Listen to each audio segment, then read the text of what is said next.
Hola, buenas tardes a todos. Bueno, ¿qué tal estáis? Espero que bien. ¿Me podéis, por favor, confirmar que estáis escuchando y viendo correctamente la pantalla? Bueno, solo tengo el cartel de bienvenidos a la webinar de hoy, pero bueno, ¿me podéis confirmar, por favor, que estáis recibiendo sonido y estáis viendo? Vale, perfecto.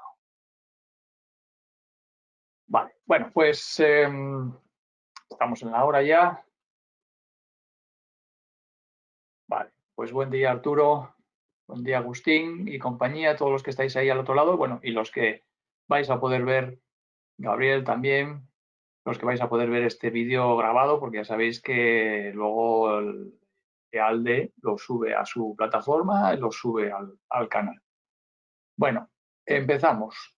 Hoy tenemos un tema interesante, muy interesante, la gestión del calendario. Es uno de los que más nos gusta a todos tratar. ¿Por qué? Pues porque ya tenemos herramientas que nos permiten trabajar con él, ¿no? Hay pues una herramienta muy asequible que es el Microsoft Project, ese software que te permite hacer unos gráficos de Gantt, hacer unos gráficos de predecesoras, de tareas predecesoras, jugar con los recursos, jugar con los costes, con lo cual, bueno, le podemos sacar mucho jugo, no solamente a organizar las tareas, sino, como os digo, saber si los recursos están sobreutilizados, si van a llegar a un momento de crisis, cuánto nos está costando determinados recursos o la utilización de determinados recursos en el proyecto, con lo cual es muy, muy interesante. Además, se puede jugar con ello hasta unos niveles bastante bajos de detalle. Lo que todos debemos hacer, más o menos, pues es poner las tareas, enlazar unas con otras y empezar a jugar con los plazos de tiempo, ¿no? Si una cosa se cumple, si la otra no, incluso algunos grabar la línea base, hacer una comparativa, saber qué tanto por ciento de tarea está cumplida, vencida, etcétera, etcétera, modificar eso de forma manual. Bueno, de esas cosas voy a hablar, pero vamos a ir ya con la parte teórica. Bueno, como podéis comprobar aquí, bueno, no se ve, no se lee, pero lo que os quiero hacer ver con esto, que ya tenéis el detalle, por supuesto, en el PMBOK, es que tenemos seis procesos que acometer cuando estamos hablando de la gestión del calendario. Como veis, algunos de ellos son bastante voluminosos. Por ejemplo, ese quinto, que es el desarrollo del cronograma, es un proceso, como veis, que intervienen muchas herramientas y que tenemos muchas salidas. Es uno de los grupos de proceso que, bueno, de las áreas de conocimiento, mejor dicho, perdón, que está más al inicio, que tratamos más al inicio. Estuvimos viendo la semana pasada el alcance. Así que, bueno, después de que ya sabemos un poco qué hay que hacer, lo que empezamos a elaborar es el calendario. Y en el calendario van a intervenir tanto las tareas que hay que hacer como los recursos necesarios para ello.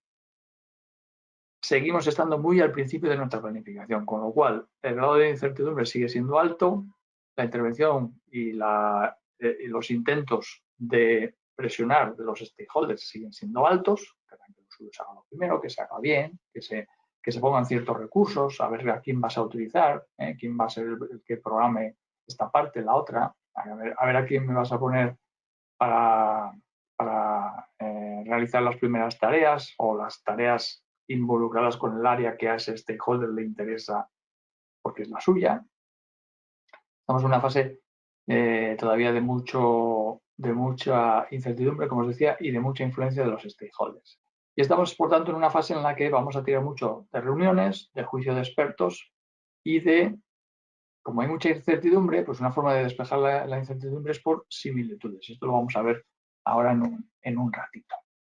¿Cómo se organizan los procesos que hay que hacer dentro de la gestión del calendario? Pues, como veis, de una forma muy particular. O sea, como el resto, salvo integración, no tenemos nada en el inicio, integración y stakeholders, y como el resto, salvo integración, no tenemos nada en cierre. Pero es que además no tenemos ejecución. Acordaros, una cosa que os dije hace ya un par de webinars. Curiosamente, las áreas que constituyen la teoría, digamos, clásica fundamental del control de los proyectos, que es alcance, cronograma, coste, calidad, no tiene ejecución. No tiene ejecución. Curioso, ¿verdad? No la tiene. Aquí, sin embargo, ¿qué tenemos? Pues tenemos 6 procesos. Como veis, solo uno está en la parte de control, que es el control del cronograma, y los otros 5 están en la parte de planificación. Entonces, como siempre, planificar la gestión del cronograma, puro concepto anglosajón, puro concepto PMI, planificar, planificar y planificar. Y luego, una vez que ya ponemos la planificación, que es la primera, ¿qué tenemos que hacer? Definir las actividades. Y ahora me preguntaréis a alguno, pero José Luis, ¿eso no lo habíamos hecho con el alcance? No, no. Con el alcance habíamos hecho los paquetes de trabajo. Y acordaros que un paquete de trabajo no llegaba a la definición de las actividades, de las tareas. Un paquete de trabajo se puede asimilar, para que lo entendamos bien, con un contrato. Contratas con una subcontrata para hacer una determinada parte de tu objetivo final del proyecto. Pero eso no quiere decir, ni mucho menos, estamos muy lejos cuando asignamos un paquete de trabajo, que estemos hablando de las tareas que tiene que hacer en detalle. De hecho, muchas veces cuando hacéis un concurso, participáis en un concurso para adjudicar un determinado trabajo a una contrata, le pedís, ¿verdad? Le pedimos un esquema, un diagrama, un Gantt de actividades para que nos desglose exactamente qué es todo lo que tiene que hacer. Eso es una cosa y otra cosa es el contrato. El contrato es el paquete de trabajo y el Gantt es el Gantt. Y el Gantt es esto, definir las actividades. Aquí sí que tenemos que sacar el lápiz y coger el paquete de trabajo y decir, a ver, este paquete de trabajo, construir no sé qué. Vamos a ver esto, ¿cómo lo hacemos? ¿A quién lo hemos contratado? A la subcontrata A. ¿Y qué dice la subcontrata A que va a hacer? Pues todo esto. Evidentemente no te vas a poner a teclearlo. Llamas a la subcontrata y dices, oye, pásame el Excel o pásame el Gantt de lo que me has dado por contrato, está bien, repásalo, tal, no sé qué, que lo voy a incluir dentro de mi bloque total de proyecto. Entonces, definir las actividades, secuenciarlas, es decir, vamos a ponerlas en orden. ¿Qué tengo que hacer primero para pasar a la siguiente tarea? ¿Qué tengo que acabar primero para pasar? O a lo mejor no tengo que acabar, a lo mejor con que esté a la mitad ya puedo empezar con la siguiente. Bueno, eso es a estudiar.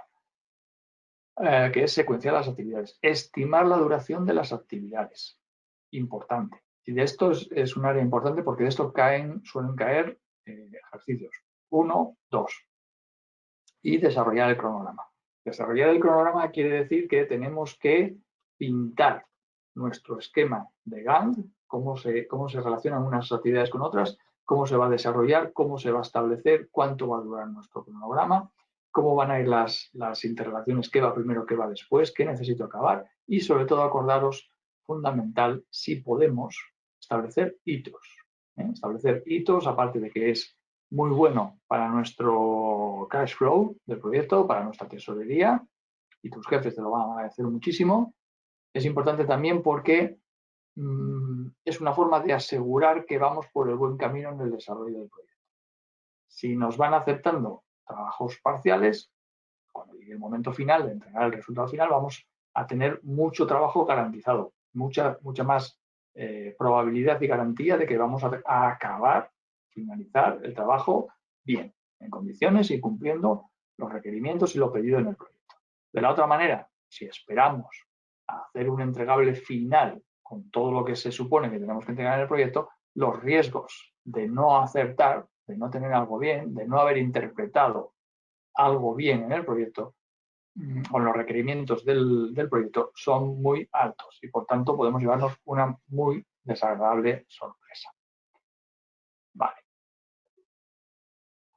Ay, perdón, me había saltado una.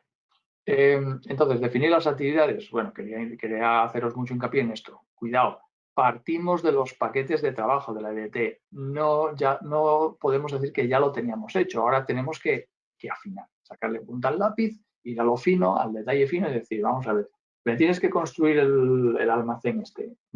¿Qué actividades vas a hacer dentro de la construcción del almacén?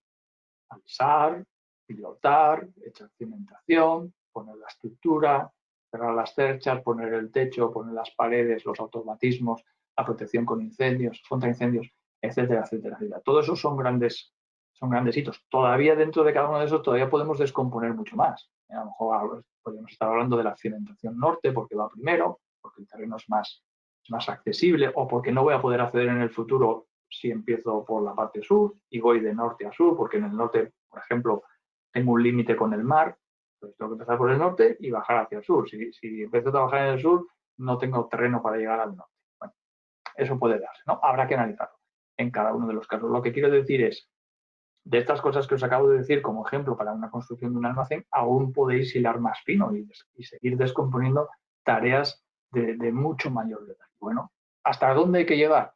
Hay que llegar hasta donde te sientas confortable con tu grado de control. Habrá personas, directores de proyectos, que necesiten un detalle milimétrico de cada tarea que tiene que hacer la subcontrata, y hay otros que con un bloque mayor, con un bloque más grueso, más gordo, se sientan confortables. Cada maestrío tiene su librillo, pero sí que es verdad que no confundáis los paquetes de trabajo con las actividades. No insisto más, pero tened muy en cuenta la diferencia, porque esto también puede, es un concepto que puede generar cierta dificultad y por tanto pues también es susceptible de que caiga en el examen. Secuenciar las actividades. Bueno, pues lo que os decía, ponerlas unas detrás de otras, lo que se llama diagramación por gestión de la prevalencia. Quiere decir que vas a construir tu diagrama de actividades, es decir, cómo se relacionan unas con otras, por dónde empiezo y por dónde acabo, construyendo o atendiendo, mejor dicho, a interrelaciones entre las tareas. ¿Cuál tengo que finalizar, por lo menos en un grado bastante alto, para poder iniciar la siguiente? Y eso me va a dar un orden de prelación, que se llama. ¿Quién va primero? ¿Quién va después? ¿Y qué necesito terminar antes de poder empezar una determinada actividad? Tened en cuenta que estas prevalencias o esta secuenciación no siempre va de uno a uno. Es decir, no solo tengo que acabar A para empezar C, no tengo que acabar A y B para empezar C, o A, B, C y D para empezar H. Bueno, esto habrá que estudiarlo, y habrá que verlo en cada proyecto. Quiero decir, el diagrama de Gantt puede ser muy complejo, puede estar muy intrincado. Eso dependerá de cada proyecto, de las prisas que se tengan y de la cantidad de cosas que quieras poner en paralelo muchas veces, y también de la dificultad de lo que tengas que acometer. En cada caso habrá que estudiarlo de una forma concreta. Habrá que tirar de expertos, habrá que preguntar, habrá que preguntar a muchos colegas para ver qué hicieron en proyectos que fueran similares en el pasado, cómo lo hicieron. Prelaciones, método de diagramación por precedencia o prelaciones. Bueno, tenéis las 4 posibilidades. Como solo tenemos final e inicio de las tareas, son 2, pues si las agrupáis 2 a 2 nos salen 4 posibilidades. Final a inicio, final, final, inicio, inicio, inicio, final. Hay algunas que no se usan prácticamente nunca. Final, inicio, pues es la más típica. Tengo que acabar la primera para iniciar la segunda. Final, final, pues relación lógica en la cual una actividad sucesora no puede finalizar hasta que no haya concluido una actividad predecesora. Por ejemplo, es necesario terminar de redactar un documento, que es la predecesora, antes de que se pueda finalizar su edición. Bueno, final a final. Inicio e inicio. Relación lógica en la cual una actividad sucesora no puede comenzar hasta que haya comenzado una actividad predecesora. Por ejemplo, nivelar el cemento no puede comenzar antes de comenzar a verter los cimientos. Pensad que hay muchas tareas que tú puedes empezar inmediatamente después de que hayas iniciado la antecesora, como puede ser esta que están comentando aquí. Que no necesitas esperar a que finalice todo un tramo para poder empezar a hacer tu siguiente tarea. En cuanto inicie ahí un poco más, ya puedes iniciar la predecesora. Perdón, la sucesora. Bueno, ¿cuáles se usan fundamentalmente? La primera, la final-inicio. Aquí está por las siglas en inglés, Final Start. Y bueno, y la que no se emplea nunca es esta, la de inicio-final, la SF, Start Final. Dice inicio a finales, relación lógica en la cual una actividad sucesora no puede finalizar hasta que haya comenzado una actividad predecesora. Por ejemplo, en un sistema de cuentas a pagar, que sería la sucesora aquí, tiene que comenzar antes de que el antiguo sistema de cuentas a pagar pueda ser anulado, predecesora.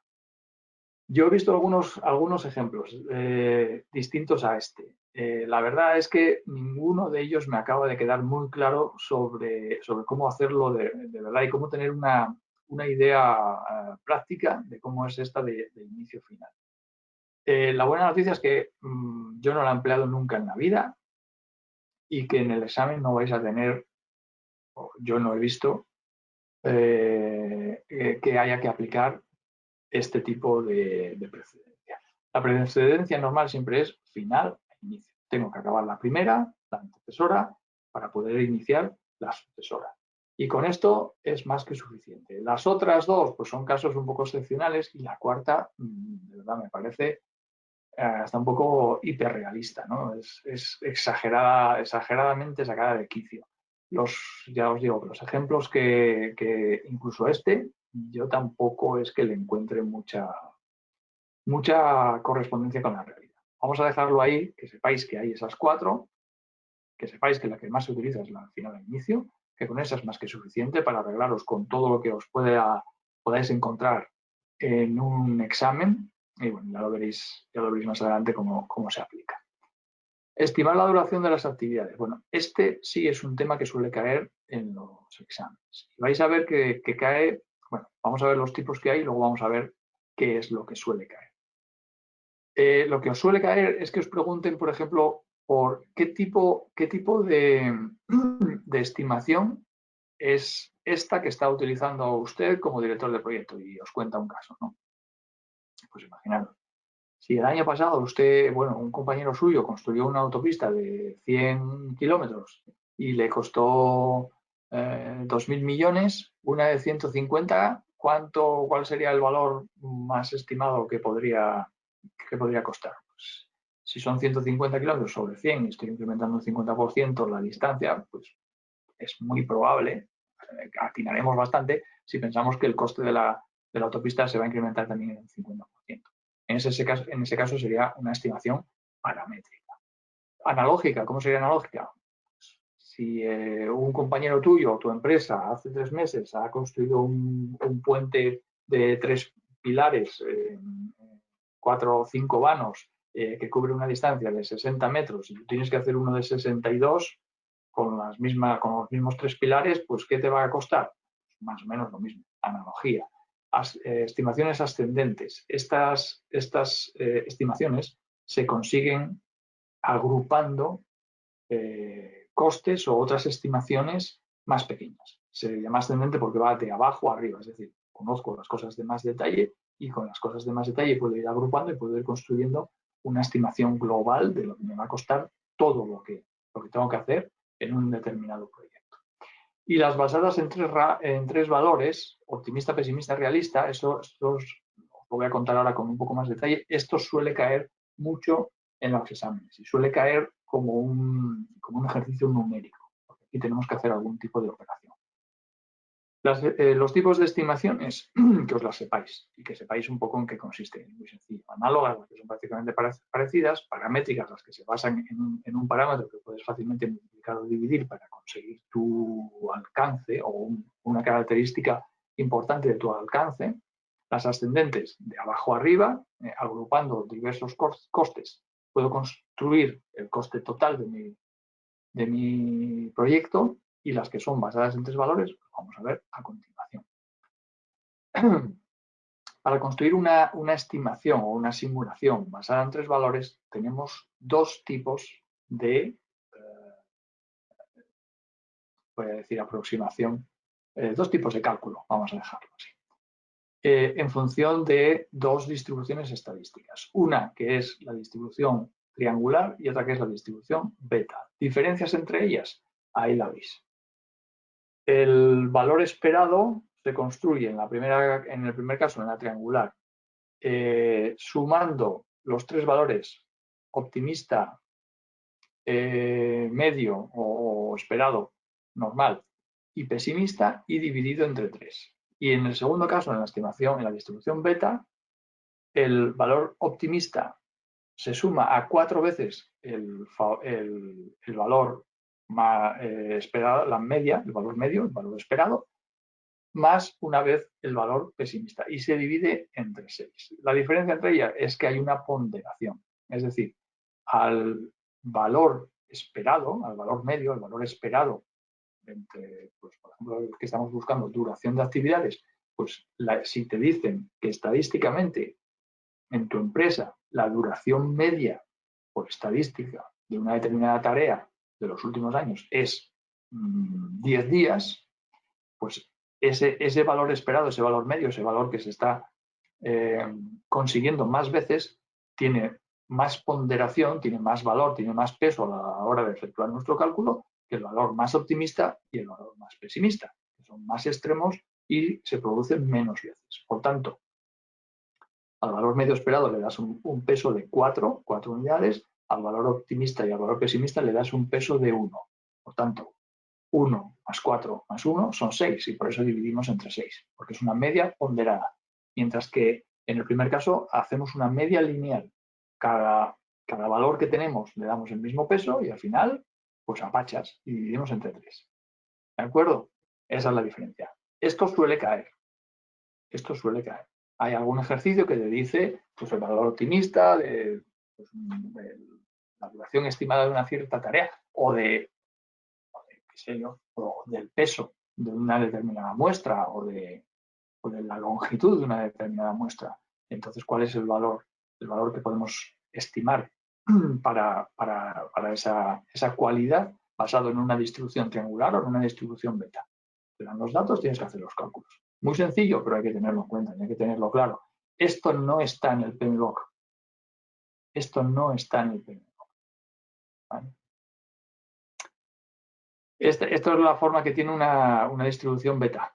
Y aquí veis un cálculo, por ejemplo, con un valor optimista. Si aquí estamos hablando de duración, pues una duración de 4 unidades de tiempo, las que sean, días, meses, años.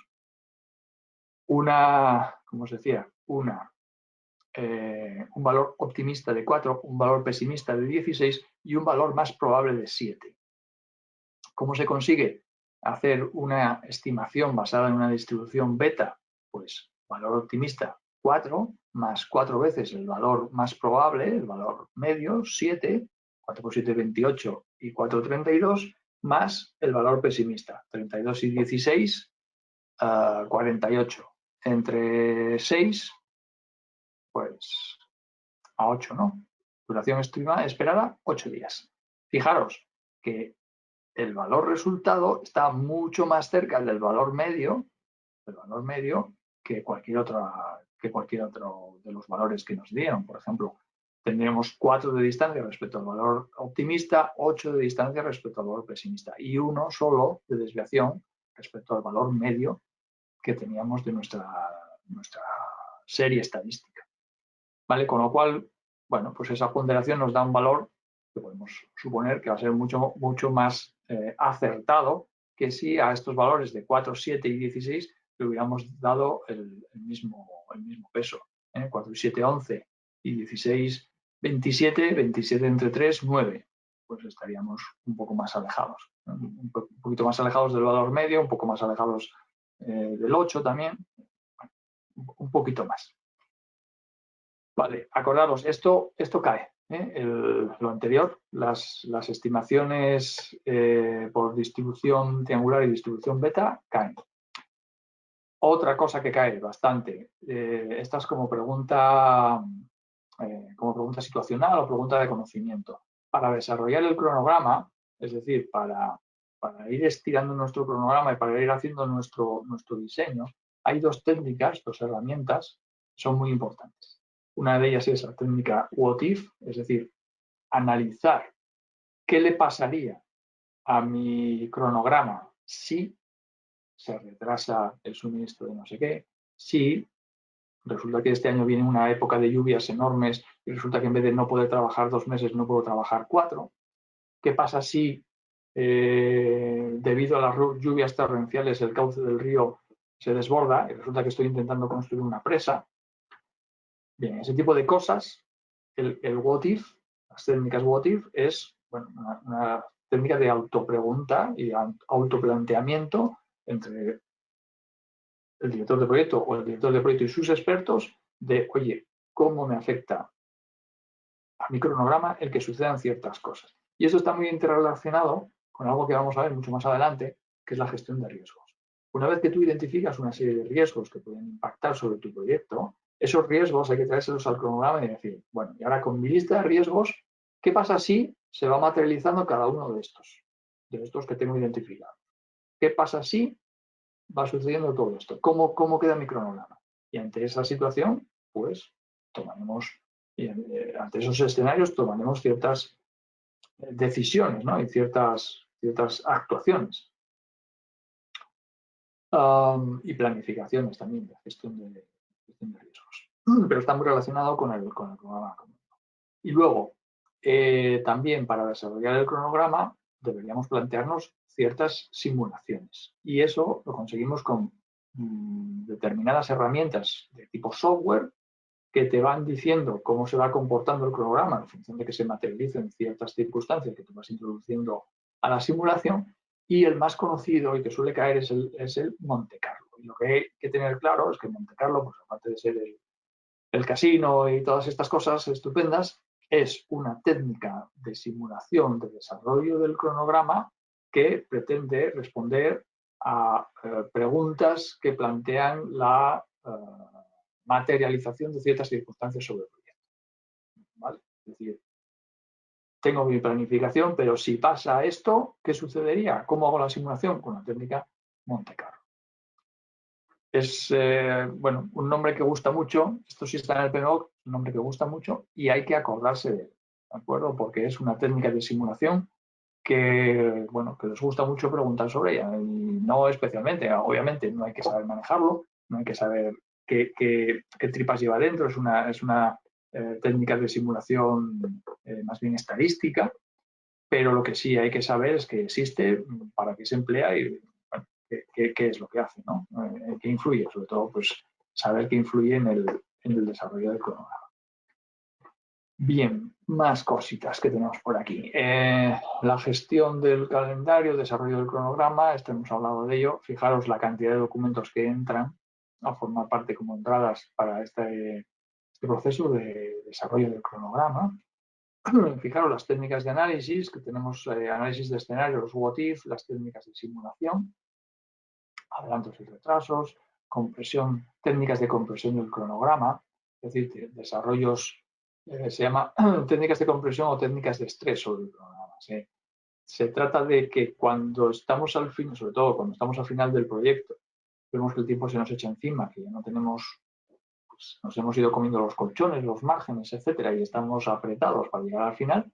¿Qué es lo que podemos hacer? Bueno, pues varias cosas, ¿no?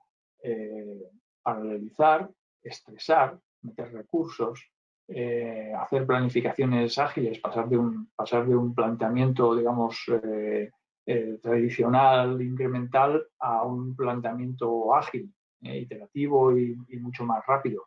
¿Con el fin de qué? Pues con el fin de no perder tiempo en cosas que no tienen una traducción inmediata sobre el avance del proyecto. Pues, por ejemplo, pues quitamos las reuniones de estado, de análisis de estado, quitamos la elaboración de informes de no sé qué, o en vez de hacerlos cada semana los hacemos cada 15 días. Con eso estamos ganando unas horas preciosas para aplicarlas al desarrollo del proyecto. O, bueno, pues a lo mejor se puede hacer un esfuerzo en cuanto a costes. Se puede hacer un esfuerzo porque va quedando dinero remanente en el proyecto, dinero que no hemos gastado, por ejemplo, pues porque lo teníamos previsto para ciertas medidas de contingencia de riesgos que no se han materializado, luego ese dinero probablemente no se vaya a utilizar, es un dinero que tenías ahí como un margen de reserva, ¿no? Pues tráete una segunda contrata y que trabaje en paralelo para una determinada labor y a ver si le puedes bajar ciertos días o ciertas semanas, ¿no? de finalización. Bueno, pues será un dinero, si estás apurado al final del cronograma, será un dinero muy bien empleado. Bueno, todo ese tipo de cosas hay que tenerlas en cuenta. Y como digo siempre, no solamente el no llego a tiempo, reduzco la calidad. Vale. Para eso no necesitamos estudiar. Eso ya lo sabe todo el mundo. Lo que sí necesitamos es saber que en el proyecto hay bolsas de dinero, hay holguras, hay bolsas de contingencia, hay colchones de tiempo. Bueno, pues ¿dónde están? Y si estoy ya al final, ¿los voy a emplear los colchones de tiempo? No, pues vamos a utilizarlos. Las bolsas de dinero, las voy a utilizar, están dentro del presupuesto. Las voy a utilizar, las he utilizado, tendré que utilizarlas, se va a materializar ese riesgo. Probablemente esté asociado a algo que pasó en una fase del ciclo de vida hace ya 2 o 3 atrás. Ya no lo voy a utilizar. Pues, tengo ese dinero, lo cojo y voy a utilizarlo para estresar mi cronograma, meter más recursos, paralelizar, etc. Vale. Vale, de esto no os voy a comentar nada más. Solamente lo he puesto para que veáis un poco cómo interaccionan unas cosas con otras en la realidad, que esto, pues no penséis que es un desarrollo teórico sin más, sino que tiene una traducción también a la realidad. Bueno, y fijaros también un detalle en las salidas, fijaros cuántos documentos se actualizan por el desarrollo del cronograma. Los atributos de la actividad, registro de supuestos, estimaciones de la duración, registro de lecciones aprendidas, requisitos de recursos, registro de riesgos. Si avanza el cronograma y los riesgos ya no se van a materializar, el registro de riesgos hay que actualizarlo. Y eso implica, como os decía, pues que, bueno, que sea esos colchones de contingencia o esas bolsas de dinero para aplicación en caso de que se materialice un determinado riesgo, muy bien se puede utilizar en el desarrollo del proyecto para otras cosas y puede llegar a tiempo y según lo tenemos contratado. Estimaciones. Dos tipos de estimados, sí, en la gestión del calendario. El estimado hacia adelante y el estimado hacia atrás. Vale, esto tiene que ver mucho con el desarrollo de la cadena crítica. El desarrollo, de la ruta crítica. Es que hay dos conceptos que se parecen prácticamente iguales, la ruta crítica y la cadena crítica, y son bastante diferentes. Vamos a ver ahora por qué son diferentes y explicar un poquito las diferencias. La ruta crítica es el camino más largo de un proyecto y determina la menor duración posible del mismo. Es decir, no puedo acabar el proyecto antes de lo que me marca la ruta crítica. ¿Cómo consigo la ruta crítica? La consigo haciendo un estimado hacia adelante y un estimado hacia atrás. Un forward pass y un backward pass. En el forward pass hago una primera estimación de la duración mínima del cronograma y en el backward pass lo que hago es una estimación de la flexibilidad o la holgura de cada actividad del cronograma. ¿Esto para qué es importante? Pues es importante para saber dónde tienes tus colchones de tiempo y tus colchones de recursos, que eso sí que va a ser importante cuando se acerque el final del proyecto. Y con eso conseguimos la ruta crítica. ¿La ruta crítica qué me va a determinar? Pues me va a determinar que en un determinado diagrama de Gantt yo sepa cuál es la secuencia de tareas sobre la que tengo que poner toda mi atención, porque es la crítica. Porque la ruta crítica se caracteriza porque como es el plazo mínimo que yo voy a tener para mi proyecto, si alguna de esas tareas que está en la ruta crítica se retrasa y por tanto incrementa su tiempo necesario para finalizar, en ese mismo incremento se va a incrementar la duración total de mi proyecto. Porque es el tiempo mínimo que tengo para hacer el proyecto.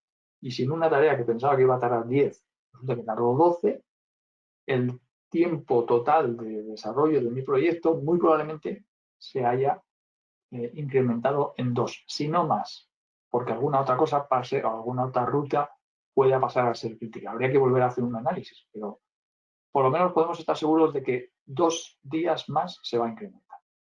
Eso es la ruta crítica. Luego vamos a ver algún ejercicio. ¿Y en qué se diferencia eso respecto a la cadena crítica? Pues que la ruta crítica anterior no tiene en cuenta los recursos limitados que vamos a poder utilizar para desarrollar todas esas tareas, mientras que la cadena crítica, sí los va a tener en cuenta. ¿De acuerdo? Entonces, ¿qué puede suceder? Pues puede suceder que tú hayas hecho una ruta crítica y digas que tu proyecto va a durar 80 y resulta que luego cuando empiezas a analizar cuándo y cómo puedo utilizar recursos para cada una de esas tareas, te vayas a dar cuenta de que en vez de 80 van a ser 90 o lo que sea más.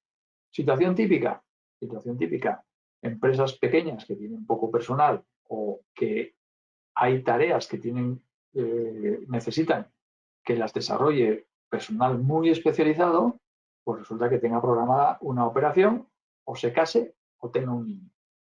Bueno, pues este tipo de cosas muy normales impactan sobre el proyecto porque esa persona pues tendrá derecho a hacer su operación, a casarse, irse de vacaciones, de luna de miel o a atender a su niño y por tanto no vas a poder disponer de esa persona. Tendrás que tenerlo en cuenta. Es decir, son tres ejemplos pues que me están pasando ahora mismo, por ejemplo, en mi empresa.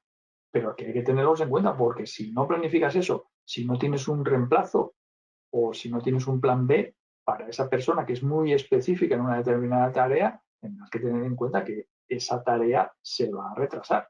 No es ya como habías planificado sin tener en cuenta que la va a tener que hacer menganito y que esa tarea dura, no sé lo que os he dicho, 80, dura 80. Y no estabas pensando en el recurso. Y ahora cuando te das cuenta de que la tiene que hacer menganito, dices, anda, pero si menganito, si se casa en septiembre y esta tarea viene aquí, ¿no se puede mover? No, pues no, ya no va a acabar aquí, va a acabar más allá. O si estamos en periodos estivales y periodos vacacionales, pues obviamente la disponibilidad de las personas no es la misma, porque no solemos ir de vacaciones. Pues todas esas cosas hay que tenerlas en cuenta. ¿Y dónde entran a tomarse en cuenta? Aquí, en la cadena crítica. Técnicas de optimización de recursos, bueno, es lo que os he dicho antes, paralelizar, estresar, sobreasignar, pues es algo que no conviene, porque obviamente eso es utilizar los recursos más del 100% que nos permiten.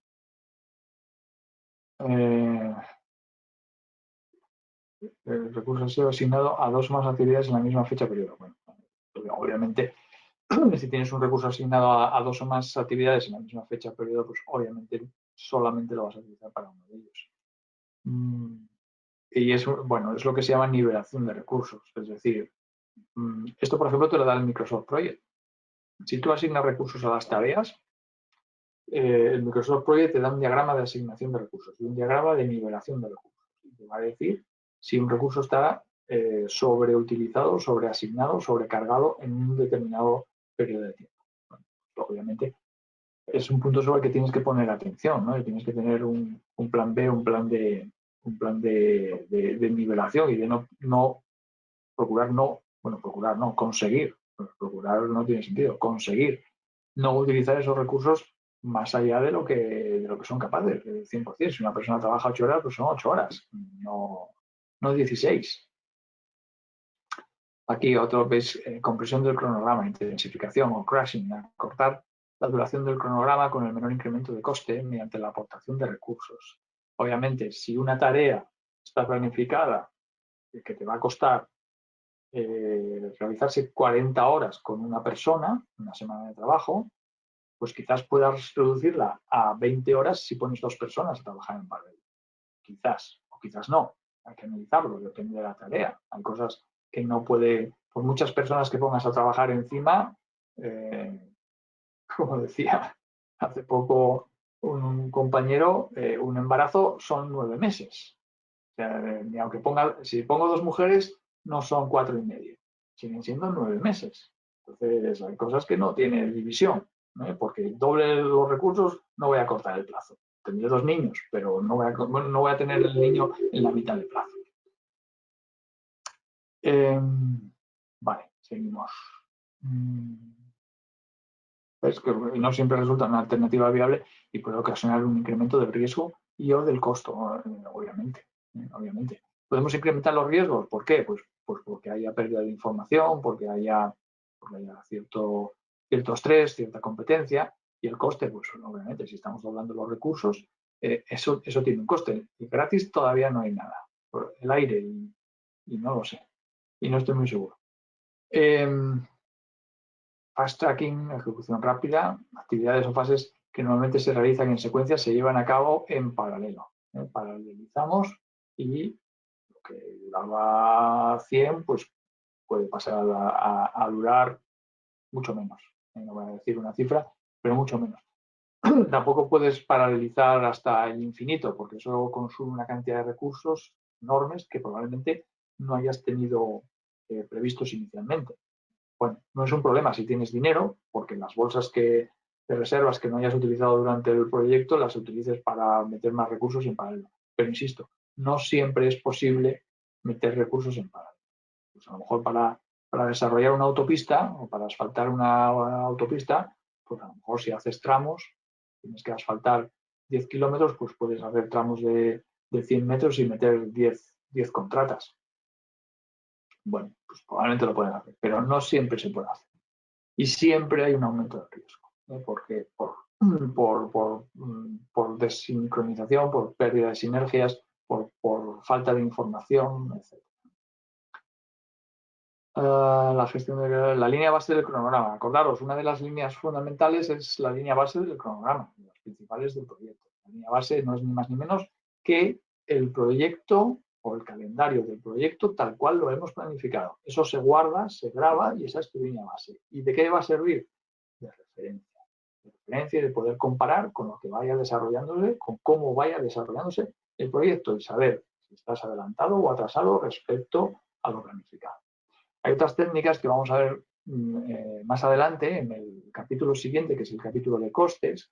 Está la técnica del valor ganado, que no solamente nos va a informar sobre la evolución del proyecto en cuanto a costes y presupuesto, sino también en cuanto a cronograma. Tiene sus variantes y nos va a permitir saber si vamos adelantados o atrasados en el tiempo en el desarrollo del proyecto.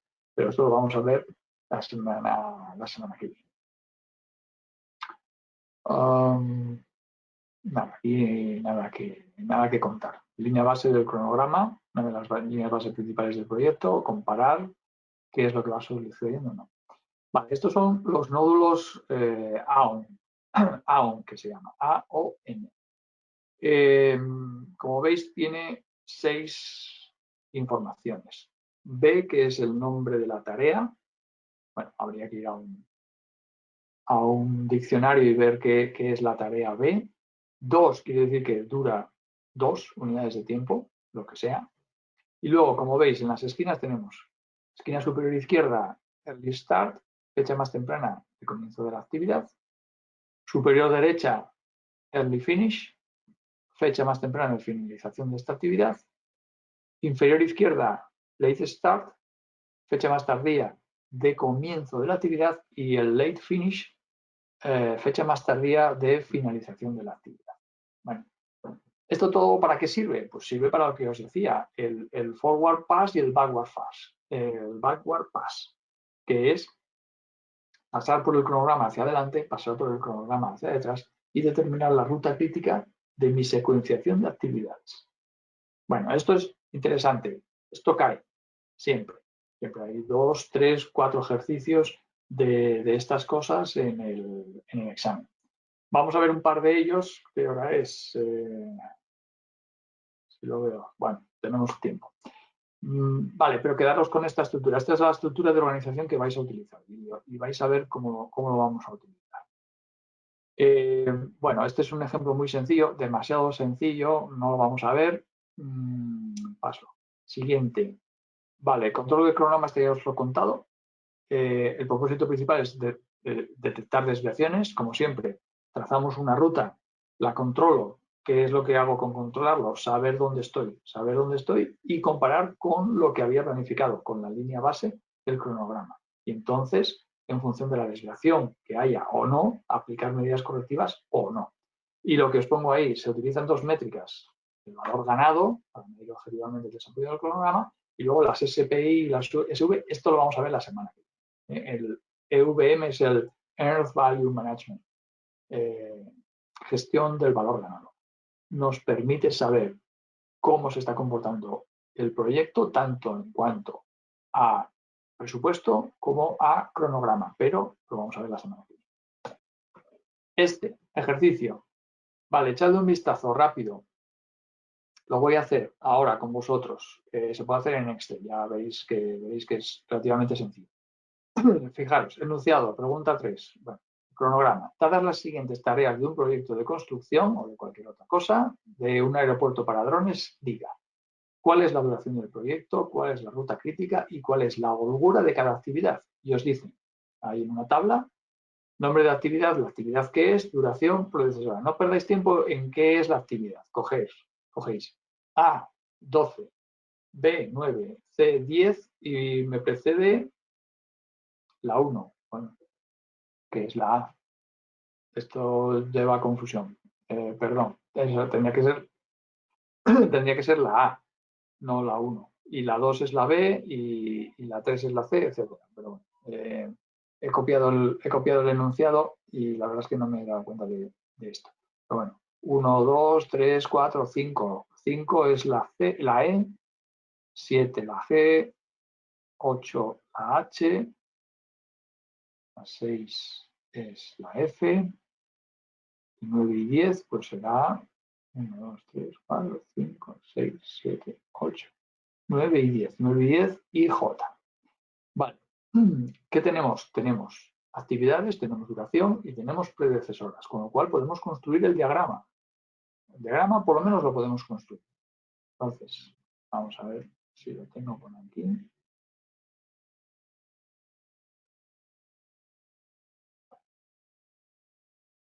A ver si es este. No, este no es. Este sí es. A ver, un segundo. Que me asegure que estoy en lo correcto. Bueno, sí. A12, B9, C10, D10, E24, F10, F10, G35. Vale, pero entonces ahora tengo mi estructura AON, mi nodo, con su información. Fijaros que tengo esquina superior, izquierda, superior derecha, inferior izquierda. Nombre de la tarea, o sí, nombre del código de la tarea y su duración. Y ahora fijaros en los órdenes de prelación, las predecesoras. Para la C, la predecesora es la 1, es decir, la A, la C, predecesora la A, me queda, a ver si consigo que se vea todo de una sola vez. A ver. Bueno, más o menos. La C tiene como predecesora la 1, que es la A. La D tiene como predecesora la B. ¿Dónde está la B? Aquí abajo. La A y la B no tienen predecesoras ninguna, parten del inicio, son del inicio. La D, entonces, tiene la predecesora la B y la E también tiene predecesora la B. Aquí la veis. ¿De acuerdo? La E24. La F tiene de predecesora también la A. La F tiene de predecesora la A. La G tiene de predecesora la C. Entonces tengo que ir a buscar la C. Estaba aquí. Y a continuación de la C pondré la G, 35. La H, que tiene 40 de duración y de predecesora tiene la 4, que es la D. Bueno, la D que estaba aquí abajo, ¿veis? Y de predecesora tiene la H. Y la I tiene de predecesora la A. Así que esta tarea I de duración 15 tiene de predecesora la A. Y ahora empieza lo complicado. Lo complicado es cuando una tarea tiene más de una predecesora. Ahora tenemos que estar un poco finos para eso organizarlo bien. Por ejemplo, aquí veis que la J tiene de predecesoras la 5, la 7 y la 8. 1, 2, 3, 4, 5, que es la E. La J tiene la E. 5, 7 y 8, H e I. Bueno, H, veis ahí las flechas, y la I y la 7 y 8. H y la I.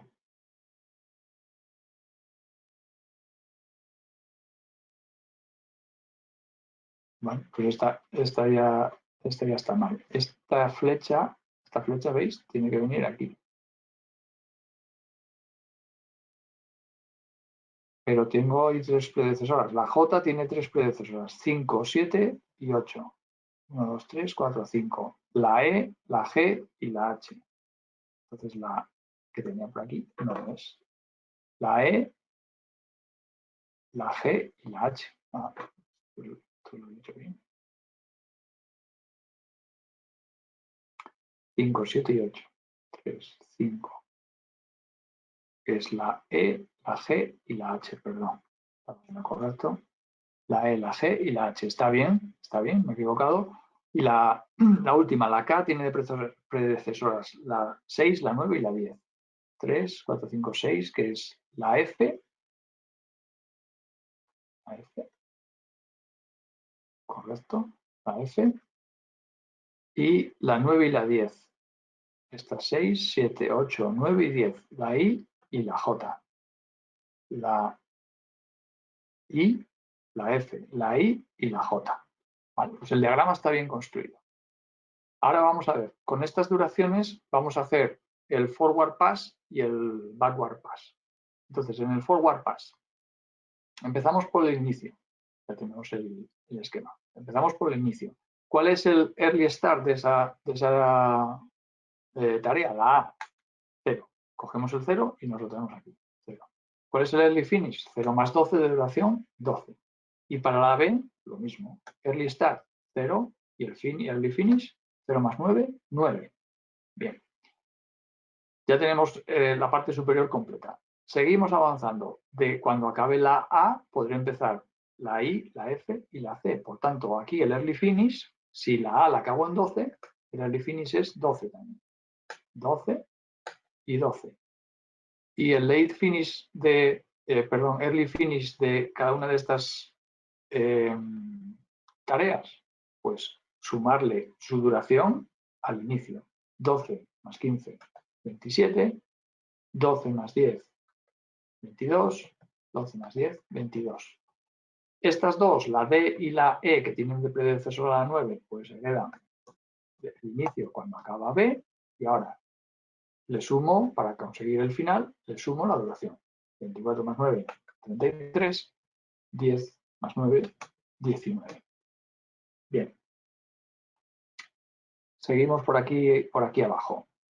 Esta, la J, cuidado. Por un lado, podría pasarle este 33. Es decir, la J la precede E, E acaba el día 33, podría pasar el día 33, pero no lo estoy seguro, no lo puedo decir todavía, porque necesito saber cuándo acaba H y G. Entonces vamos a determinar cuándo acaba G. G solo tiene de predecesora T, así que empieza el día 22 y acaba el día 22 más 35, 57. Por un lado. Y por otro lado, la H empezaría el día 19 porque su única predecesora es D. Cuando acaba D empiezo H. Y cuando acabo H, pues cuando cumpla su duración. 19 más 40, 59. Ahora bien, tengo fechas de finalización de G, H y E, que son predecesoras de J, 57, 59 y 33. ¿Cuándo puedo empezar J? Si necesito que acaben esas tres anteriores, tengo que irme a la fecha más alta, más posterior. En este caso sería en el día 59. En el día 59 puedo empezar J. No puedo empezar en el 33 porque aún no he acabado ni G ni H. Ni puedo empezar en el 57 porque no he acabado H. Hasta que no acabe la última de ellas, no puedo empezar con J. ¿Y J cuándo acabará? 59 más 4, 63. Ahí acabo. Vale, y por arriba, que no había hecho nada. Cuidado aquí, vamos a ver. Tengo la tarea K, está precedida por la tarea I, la tarea F y la tarea J. I acaba el 27, F el 22 y J el 63. Pues una vez más, igual que en el caso anterior, podré empezar K cuando haya acabado todas las que le anteceden. Y eso solo sucede en el día 63. 63 y 3, 69. Y eso me da el fin. Por tanto, duración total del proyecto, primera pregunta, respondida. 69 días. ¿De acuerdo? ¿Cuál es la ruta crítica? Bueno, la ruta crítica la tengo que determinar cuando haya hecho el backward pass. El backward pass es esto mismo, pero al revés. Entonces, Última tarea, la K. Pues ¿dónde acaba? El día 69. Sería su late finish. Y el late finish. Y el late start, ¿cuál sería? Pues 69 menos 6, 63. Ahora, este 63 lo paso a sus predecesoras como late finish. 63, 63, 63. Y ahora voy calculando igual. 63 menos 4, 59. Y ahora voy a calcular estos. 63 menos 15, 48. 63 menos 10, 53. Vale, ahí me quedo. Ahora, tengo que ir a las que son predecesoras de J. Entonces son estas tres, G, H y E. Pues les paso su late start, que es 59, este numerito de aquí abajo. 59, 59, 59. Y hago los cálculos.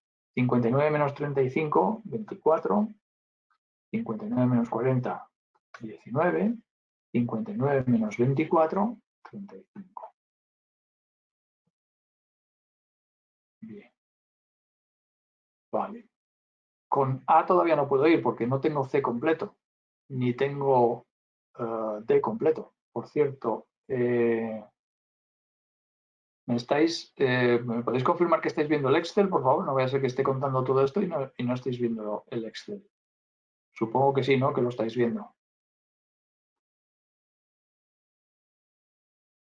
Y que me estáis siguiendo, ¿no?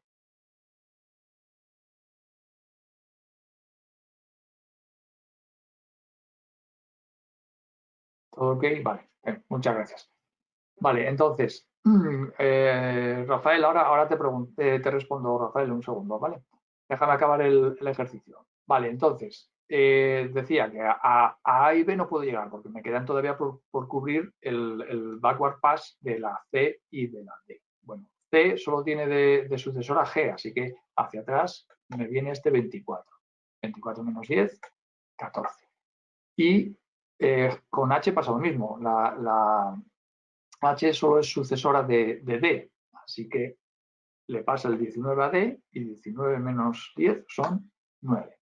Y ahora, para la tarea B, ¿cuál es la cifra del late start que le pasa? La menor de ellas. Igual que antes pasábamos la mayor, cuando íbamos en el paso hacia adelante y en el paso hacia atrás, la que pasa es la menor de ellas. Es decir, si D tiene que empezar como muy tarde el 9, no le puedo pasar el 35 que le pasaría de E. Le tengo que pasar los 9, el día 9. Y 9 menos 9, 0. Y por otro lado, entre estas tres, la I, la F y la C, tengo como late start, tengo 48, 53 y 14. ¿Cuál es el que le paso? El más bajo de ellos. En este caso, 14. 14 menos 12, 2. Bien, ahora, ¿cómo sé de todas estas tareas cuáles de ellas son parte de la ruta crítica? Pues aquellas que tienen holgura cero. ¿Y cuáles son las que tienen holgura cero? Las que estos extremos son iguales. ¿Por qué? Porque la holgura es la resta de estos números. El late finish menos el early finish y el late start menos el early start. Cuando eso es cero, cuando los números son iguales, esa tarea es parte de la ruta crítica. Esa es parte, esta es parte, ¿cuál más? H es parte, G es parte, no, G no es parte.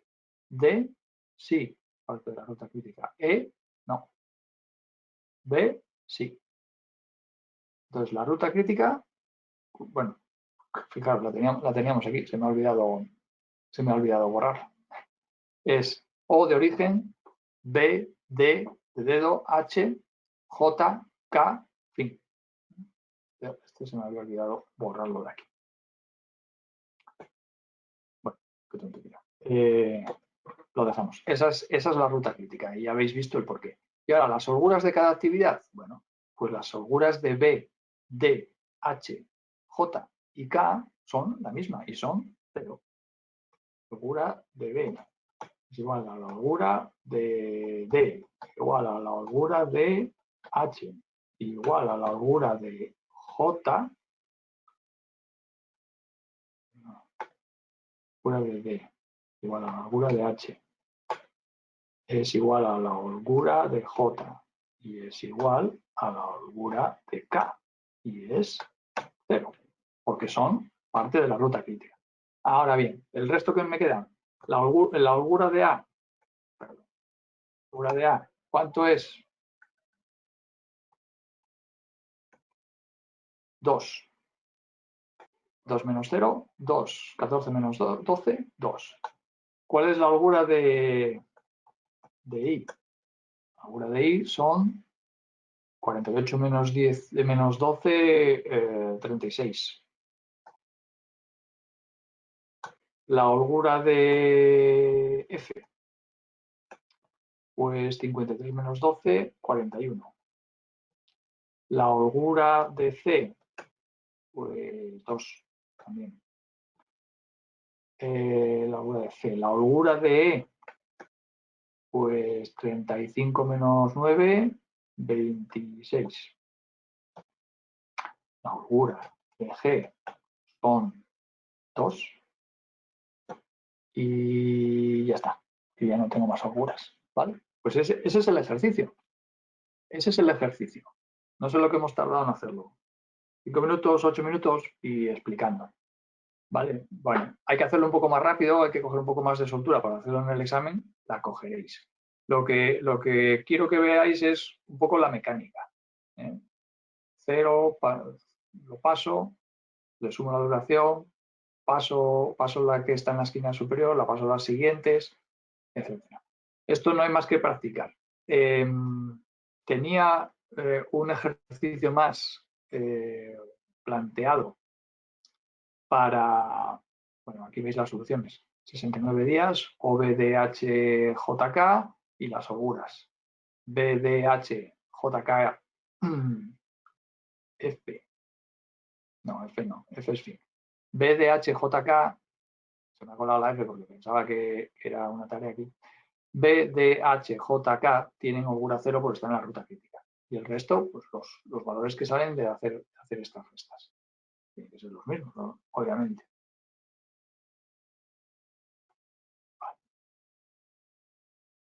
Bueno, en la presentación de hoy tenía pensada una más, que es esta, que es cuál es la ruta crítica, cuál es el impacto de si en el proyecto si la actividad H aumenta una semana, etc. Y tenéis aquí la solución. Esta puede que se solucione de una forma parecida, tenéis otras formas de solucionarlo. Y es que para calcular la ruta crítica no necesitáis hacer el backward pass, con que veáis la duración de las distintas rutas que tenéis posibles y las saquéis aquí, es suficiente. Fijaros que aquí lo que hago es coger la secuencia de actividades que tengo que recorrer para llegar de inicio a fin. A, C, D, F es una. Otra sería A, C, H. Otra sería B, G, D, F. Otra sería B, G, H. Y la última sería B, E, H. Bueno, pues cojo esas 5 que tenéis aquí a la derecha, las pongo y sumo sus duraciones. Entonces me suman 12 días, 11, 15, 14, 13. ¿Cuál es la ruta crítica? La de mayor duración. ¿Y esa cuál es? La BGDF, que es la que está marcada, con rojo. ¿Vale? Así de sencillo. Es una forma más rápida de llegar a la respuesta a la pregunta. Si la primera es duración total del proyecto, ya lo puedes decir, 15 días. Ahora, la ruta crítica ya está respondida cuando haces ese cálculo. Tienes la BGDF. Y ahora, si te preguntan la holgura de cada actividad, pues aquí te han matado, porque aquí tienes que hacer el forward pass y el backward pass. Tienes que hacer hacia adelante y hacia atrás. No te libras. Vale, y Rafael Flores me decía, con software MS Project o Primavera se puede aplicar el método de la cadena crítica, por supuesto, y es una de las primeras informaciones que te da. Y además no tienes que hacer nada, porque en cuanto le das el diagrama y las duraciones, el mismo software, por lo menos el Primavera no lo conozco mucho, pero el Microsoft Project sí. El Microsoft Project te dice cuál es tu ruta crítica, rápidamente, inmediatamente, de forma automática. Y además nos gusta mucho a los directores de proyectos en general, ¿por qué? Porque inmediatamente en cuanto tocas una tarea o ves que algo se te retrasa y tal, vas inmediatamente a ver cómo te ha quedado la ruta crítica, porque claro, tienes que prestar atención justo a esas tareas por encima de otras.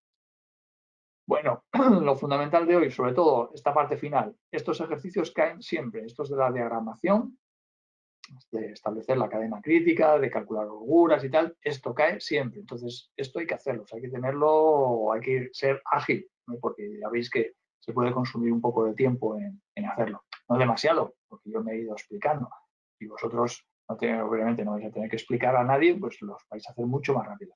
No suelen ser mayores que esto, es decir, más de 8 o 9 tareas no tienen. Entonces, tampoco os asustéis de que os vayan a poner un diagrama excesivamente grande. Y bueno, siempre podéis encontrar atajos. A ver, Luciano dice que si puedes volver una atrás. En la presentación dices esto, esta, o te refieres a que haga el paso hacia atrás otra vez. Ah, bueno, no te preocupes, esto lo vais a tener cargado en la plataforma. Vas a tener el enunciado del siguiente ejercicio, que no me ha dado tiempo a hacer hoy, pero os lo voy a dejar enunciado y resuelto para que podáis comparar las soluciones, claro, obviamente. Por lo menos tenéis dos ejercicios para poder ir practicando. De estos tenéis en el simulador, cantidad. Así que no os preocupéis tampoco demasiado por ello. Pero bueno, sí que es interesante que cojáis un poco de soltura, ¿vale? Bueno, pues esta es la presentación por hoy. Como siempre, me he extendido un poquito más de lo necesario, pero bueno, creo que merecía la pena y además creo que ha sido entretenido, ¿no? Se pasa rápido. Bueno, pues si no tenéis ninguna pregunta, yo lo voy a dejar aquí. Voy a subir ahora mismo la presentación. Ahí tenéis los dos ejercicios. Y ya os digo, sobre todo con calidad. Id planteándolos poco a poco. Id haciendo ejercicios. No utilicéis calculadora, no utilicéis el Excel, hacerlos en hoja porque es lo que vais a tener el día del examen. Por tanto, estudiad en las mismas condiciones, yo os lo recomiendo. Y ya veréis cómo vais a coger soltura y se hace muy rápido. Bueno, pues nada más. Gracias por vuestra presencia y por vuestra participación, como siempre. Mucho ánimo con el estudio y aquí lo dejamos hasta la semana que viene o si tenéis preguntas, por supuesto, en el foro de preguntas. Muchas gracias y un saludo.